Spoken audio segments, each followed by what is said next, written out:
अस्सलाम वालेकुम दोस्तों। हेल्थ हैवी की जानब से आप सबको ईद उल ज़ुहा की खुशियाँ मुबारक। आज की वीडियो ख़ास तौर पर इन लोगों के लिए है जो शुगर के मरीज़ हैं और सोचते हैं कि ईद के दिन क्या खाएं, क्या कुर्बानी का गोश्त खा सकते हैं या नहीं, शुगर बढ़ेगी या नहीं।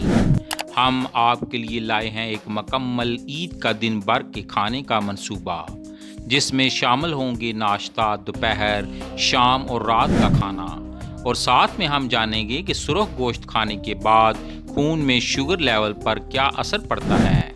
तो वीडियो को आखिर तक ज़रूर देखें, क्योंकि हम आपको देंगे अमली मशवरे, साइंस पर मबनी हक़ाइक़ और मज़ेदार मगर महफूज पाकिस्तानी ईद मेन्यू।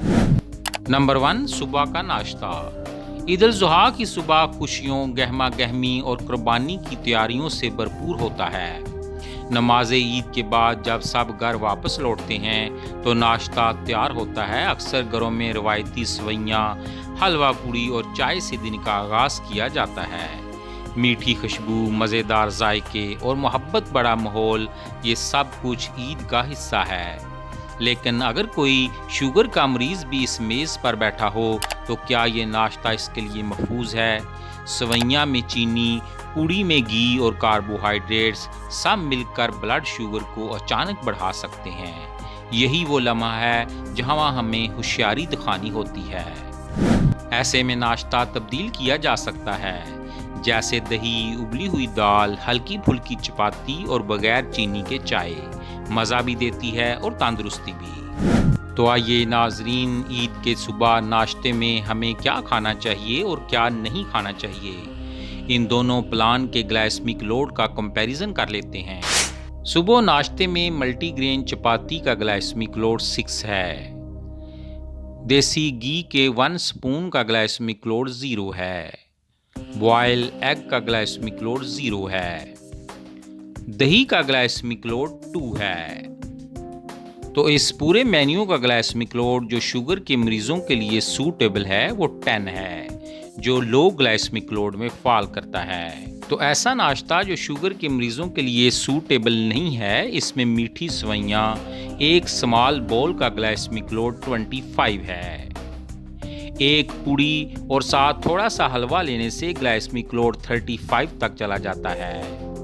यूं इस पूरे मेन्यू का ग्लाइसेमिक लोड 60 पर पहुंच जाता है, जो हाई ग्लाइसेमिक लोड में फॉल करता है। नंबर 2, दोपहर का खाना, यानी कुर्बानी के बाद की दावत। कुर्बानी के बाद दोपहर के खाने का वक्त आता है और यही वो पहला मौका होता है जब गोश्त पकाया जाता है। अक्सर घरों में इस वक्त कौरमा, कलेजी, चांपें या बीफ नहारी तैयार होती है। साथ में होते हैं नान या चावल, और बाज़ घरों में तो मीठे की भी कोई डिश लाजमी होती है, जैसे शीर खौरमा या जर्दा वगैरह। लेकिन हमें ये समझना होगा कि ज़्यादा मकदार में गोश्त, चिकनाई और साथ में चावल या नान, ये सब मिलकर ब्लड शुगर को मुतासर करते हैं। ख़ास तौर पर कलेजी और चर्बी ग्रेवी वाली डिशेस इंसुलिन रेजिस्टेंस को बढ़ा सकती हैं। ऐसे में बेहतर है कि गोश्त को उबाल कर या कम तेल में ग्रिल करके खाया जाए। नान या चावल की बजाय अगर एक चपाती या कम मकदार में ब्राउन राइस का इस्तेमाल किया जाए तो शुगर लेवल कंट्रोल में रह सकता है। रायता और सलाद का इजाफा मज़ीद बेहतरी ला सकता है। तो आइए नाजरीन, आप दोपहर के खाने के सूटेबल मेन्यू और नॉन सूटेबल मेन्यू के ग्लाइसेमिक लोड का कंपैरिजन कर लेते हैं। सूटेबल लंच में मल्टीग्रेन चपाती का ग्लाइसेमिक लोड 6 है। ग्रिल्ड बीफ का ग्लाइसेमिक लोड 0 है। हाफ कप मिंट रायता का ग्लाइसेमिक लोड 1 है और साथ पकी हुई पालक का ग्लाइसेमिक लोड 2 है। यूं इस पूरे सूटेबल मेन्यू का ग्लाइसेमिक लोड 9 है, जो लो ग्लाइसेमिक लोड में फॉल करता है। ऐसा लंच जो सूटेबल नहीं है, इसमें वाइट राइस का ग्लाइसेमिक लोड 35 है। एक अदद नान का ग्लाइसेमिक लोड 30 है और बीफ कड़ी का ग्लाइसेमिक लोड 0 है। यूं इस पूरे मेन्यू का ग्लाइसेमिक लोड 35 है, जो हाई ग्लाइसेमिक लोड में फॉल करता है। नंबर 3, शाम की चाय। दोपहर के बाद थकन भी होती है और कुछ वक्त आराम का भी। शाम के वक्त चाय के साथ कुछ हल्का फुल्का ज़रूर खाया जाता है। आमतौर पर घरों में पकोड़े, समोसे या कलेजी के कबाब तैयार किए जाते हैं, साथ में दूध पत्ती या मीठी चाय। शुगर के मरीज़ अगर इन चीज़ों का ज़्यादा इस्तेमाल करते हैं तो शाम के वक्त शुगर लेवल दोबारा तेज़ी से ऊपर जा सकता है, और यही वो वक्त होता है जब अक्सर लोग बेएहतियाती कर बैठते हैं। इस मौका पर भुने हुए चने, मिक्स नट्स, उबला हुआ अंडा या दही के साथ खीरा, टमाटर एक बेहतरीन इंतखाब हो सकता है। चाय के शौकीन अफराद चीनी के बगैर हर्बल टी या सब्ज़ चाय का इस्तेमाल कर सकते हैं। तो आइए नाजरीन, अब शाम की चाय के सूटेबल मेन्यू और नॉन सूटेबल मेन्यू के ग्लाइसेमिक लोड के कंपैरिजन को देख लेते हैं। सूटेबल मेन्यू में ग्रिल्ड लिवर का ग्लाइसेमिक लोड 0 है। 1 कप ग्रीन टी का ग्लाइसेमिक लोड 0 है। अगर आप फ्रूट में 1 अदद छोटे सेब का इस्तेमाल करते हैं तो उसका ग्लाइसेमिक लोड 3 है, और अगर आप एक छोटी नाशपाती का इस्तेमाल करते हैं तो इसका ग्लाइसेमिक लोड 3 है। यूं इस पूरे मेन्यू का ग्लाइसेमिक लोड 3 बन जाता है। तो ऐसा मेन्यू जो शुगर के मरीजों के लिए सूटेबल नहीं है, इसमें आप फ्रूट चाट का इस्तेमाल अगर आप करते हैं तो इसका ग्लाइसेमिक लोड 25 है। समोसे का ग्लाइसेमिक लोड 18 है, और पकोड़े का ग्लाइसेमिक लोड 10 है। तो अगर आप इस मेन्यू में से सिर्फ और सिर्फ समोसे का इस्तेमाल करते हैं तो नॉन सूटेबल मेन्यू का ग्लाइसेमिक लोड 43 बन जाता है, जो हाई ग्लाइसेमिक लोड में फॉल करता है। नंबर 4, रात के खाने का वक्त। ईद के दिन का इख्तिताम भी खास होता है। कुछ लोग मेहमान बुलाते हैं, कुछ अपने घर में दावत रखते हैं। दस्तरख्वान पर होता है चिकन या मटन का सालन, नान, रायता और अक्सर कोई मीठा भी, जैसे खीर या फिरनी वगैरह। यही वो वक्त है जब दिन भर की मेहनत और शुगर कंट्रोल ज़ाया हो सकता है।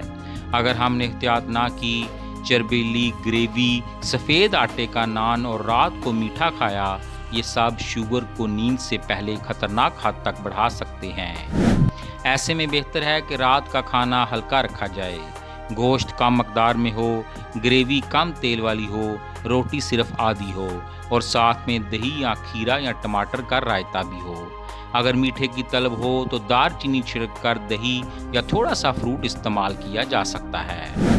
तो आइए नाजरीन, अब सूटेबल डिनर और नॉन सूटेबल डिनर के ग्लाइसेमिक लोड को कंपेयर कर लेते हैं। सूटेबल डिनर में मल्टीग्रेन चपाती का ग्लाइसेमिक लोड 6 है, ग्रिल टिक्का का ग्लाइसेमिक लोड 0 है, और करेलों का ग्लाइसेमिक लोड 2 है, और सादा दही का ग्लाइसेमिक लोड भी 2 है। और सूटेबल मेन्यू के ग्लाइसेमिक लोड को अगर जमा किया जाए तो इस सूटेबल मेन्यू का ग्लाइसेमिक लोड 10 बनता है, जो लो ग्लाइसेमिक लोड में फॉल करता है। नॉन सूटेबल मेन्यू जो शुगर के मरीजों के लिए मौजू नहीं है, इसमें मटन कोरमा शामिल है जिसका ग्लाइसेमिक लोड 0 है, और 100 ग्राम नान का ग्लाइसेमिक लोड 30 है। 1 बोल शीर खोरमा का ग्लाइसेमिक लोड 40 है। यूं इस पूरे नॉन सूटेबल मेन्यू का ग्लाइसेमिक लोड 70 बनता है, जो हाई ग्लाइसेमिक लोड में फॉल करता है।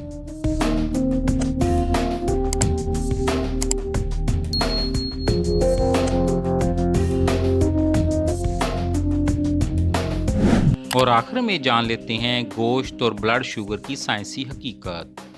असल बात यह है कि बीफ हो या मटन, इनमें कार्बोहाइड्रेट्स मौजूद नहीं होते। यानी अगर सिर्फ गोश्त खाया जाए तो इसका ग्लाइसेमिक लोड 0 होता है, लेकिन जब इसी गोश्त को तेल में तला जाता है या साथ में नान, चावल या मीठा खाया जाता है तो कार्बोहाइड्रेट्स की मकदार अचानक बढ़ जाती है, जिससे ब्लड शुगर तेज़ी से ऊपर जाती है। सुरख गोश्त में मौजूद प्रोटीन इंसुलिन को बेहतर बनाने में मदद देते हैं, मगर अगर गोश्त में चिकनाई ज़्यादा हो तो वो इंसुलिन के खिलाफ मज़ाहमत पैदा कर सकते हैं, जिसे हम इंसुलिन रेजिस्टेंस कहते हैं। इसलिए ईद पर गोश्त ज़रूर खाएं, मगर ग्रिल किया हुआ, भांप में पका हुआ या उबला हुआ, और कोशिश करें कि रोटी, चावल या मीठे की मकदार कम से कम हो। याद रखें, गोश्त खुशी है मगर इत्दाल के साथ। नाजरीन याद रखें, ईद खुशी का मौका है, और खुशी तब ही मुकम्मल होती है जब सेहत साथ दे। ईद पर मज़ेदार खाने ज़रूर खाएं, लेकिन एहतियात और तवाज़न के साथ। अगर आप ज़ैबितस के मरीज़ हैं तो इस वीडियो की गाइडलाइंस पर अमल करें, और अगर आपके घर में कोई शुगर का मरीज़ है तो इन्हें मोहब्बत से बेहतर इंतखाब की तरफ लाएं। आपका हामी नासर हो। आमीन।